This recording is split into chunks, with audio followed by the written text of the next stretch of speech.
En este video hablaremos sobre la pirámide nasal. Para entenderlo mejor lo dividimos en estructura principal, fosas nasales y la importancia del sentido y las enfermedades. Estructura principal de la pirámide nasal. Las superficies de la nariz externa con nombre son: la raíz, es el área entre las cejas. El puente y el dorso forman el margen anterior. El ápice es el fin del dorso. Narinas externas son las puertas al exterior por donde entra y sale el aire de la respiración. Las alas o asas que flanquean lateralmente las narinas. Internamente la nariz externa está sostenida por un esqueleto que incluye los huesos nasal y frontal superiormente, el hueso maxilar lateralmente, placas de cartílago. Los huesos propios de la nariz son huesos que le dan la estructura a la parte rígida de la nariz. Estas son laminillas óseas semicuadriláteras, se encuentran ubicadas entre el hueso frontal y las apófisis ascendentes del maxilar. Este par de huesos presenta dos caras y cuatro bordes. La cara anterior es convexa y se encuentra cubierta por el músculo piramidal, mientras que la cara posterior es cóncava y contiene surcos destinados a alojar vasos sanguíneos y nervios, además de formar parte de la fosa nasal. Los cuatro bordes. El borde superior, el cual se articula con el hueso frontal. El borde interno o medial, el cual se articula con su hueso homólogo. El borde lateral o externo, articulado a las apófisis ascendentes del maxilar y con las apófisis orbitales internas del frontal. El borde interior contiene una pequeña escotadura, además de articularse con los cartílagos nasales. Cartílagos nasales. El cartílago nasal superior, articulado con los huesos propios de la nariz y el cuadrangular del tabique nasal inferior o alar, con cavidad posterior, el cual limita los orificios nasales. El tabique divide a la nariz de izquierda y derecha, está formado por arriba la laminilla perpendicular del etmoides, por adelante el cartílago septal, por debajo y atrás, con el vómer y las crestas maxilar y palatina. La nariz para su estudio se divide en la pirámide ósea, la válvula cartilaginosa y el lóbulo. La pirámide ósea formada por la espina nasal del frontal, la espina nasal maxilar superior y los huesos propios de la nariz.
Vestíbulo nasal. Se encuentra entre el septo nasal y la espina nasal anterior.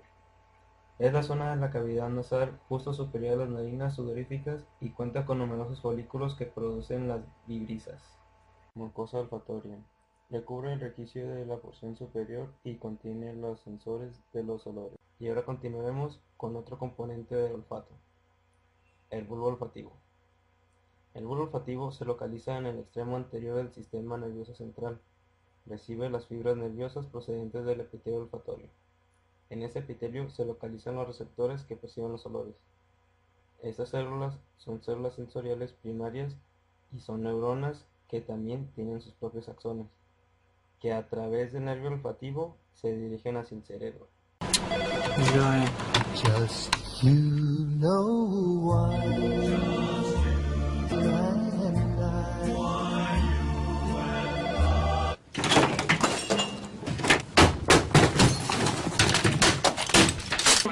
لا والله ماليش نفس. Just you know why. Will by and by.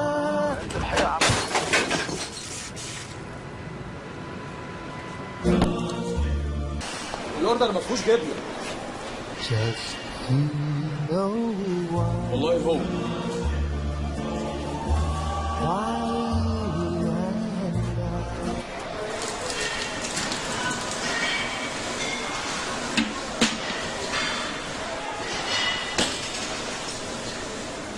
يا ابني ما جبنا حاجات كتير. Just you know why. Why and I will buy and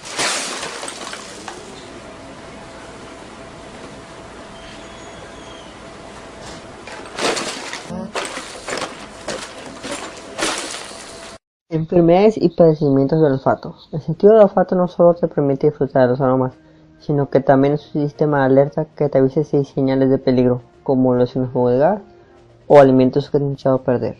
Cualquier pérdida de este sentido, aunque sea mínima, puede tener un efecto negativo en la calidad de vida.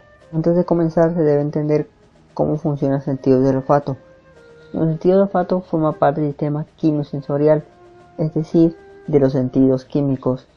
La capacidad para oler viene de células sensoriales especializadas, llamadas neuronas sensoriales olfativas. Estas neuronas se encuentran en un pequeño trozo de tejido dentro de la parte de arriba de la nariz. Estas células se encuentran conectadas directamente al cerebro y cada neurona olfativa tiene un receptor olfativo. Las moléculas macroscópicas liberadas por sustancias en nuestro alrededor, ya sea el aroma del café o los pinos del bosque, estimulan a los receptores. Una vez que las neuronas detectan estas moléculas, envían mensajes al cerebro y este identifica el olor. El número de olores en el medio ambiente es mayor que el número de receptores que tenemos en la nariz. Por lo tanto, cualquier molécula puede estimular una combinación de receptores y crear una representación única en el cerebro. El cerebro registra cada una de estas representaciones como un olor particular. Ahora, ¿cuáles son los trastornos del olfato? Las personas con trastornos del olfato pueden sufrir una pérdida en la capacidad de oler o cambios en cómo perciben los olores. Entre estos están la hiposmia. La hiposmia es un trastorno del sentido del olfato que resulta en la reducción parcial de la capacidad de percibir olores. La anosmia, que es la pérdida del sentido del olfato. Esta puede ser temporal o crónica. La sinusitis es una respuesta inflamatoria en la mucosa de la nariz y de los senos paranasales. Esta puede deberse por una infección por agentes bacterianos, virales u hongos. Rinitis es una inflamación de revestimiento de mucosa de la nariz, caracterizada clínicamente por encongestionamiento de toda la nariz. Algunos de estos trastornos pueden llevar incluso a la pérdida del olfato. Ahora, esto lleva al punto final. ¿Qué tan serios son los trastornos en el olfato? Al igual que los demás sentidos, el sentido del olfato juega un papel importante en la vida. Como ya se mencionó anteriormente, este permite percibir los aromas o alertarnos a nosotros mismos de algún peligro. La influencia de nosotros es tan grande que incluso afecta en nuestros hábitos alimenticios, ya que la comida se vuelve menos agradable. Esto se debe a que el sentido del olfato y el sentido del gusto llevan una relación bastante estrecha. Esto puede derivar en más problemas, ya que la persona puede sufrir de pérdida de peso o en caso contrario ganarlo, y en casos más graves llevar a la depresión. Jeffrey es el mejor policía detective luchador de asistir en el mundo, mordido por una cobra, golpeado por un rayo, solo que le permite tener sus habilidades sorprendentes del Kung Fu. Un héroe virtualmente imparable que utiliza sus habilidades para derrotar a los criminales, o así lo fue hasta que se encontró a su villano más poderoso.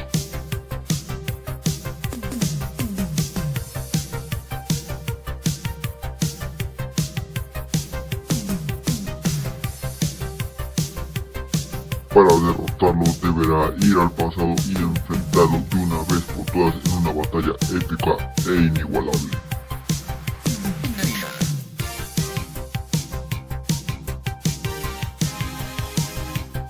Sé parte de esta nueva aventura y ve el nacer de una nueva leyenda.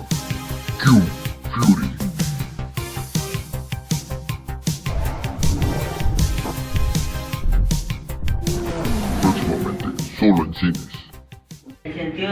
al contrario de la creencia popular, sí es importante, ya que a lo que muchos piensan, el simple hecho de no poder oler, sí afecta en la vida.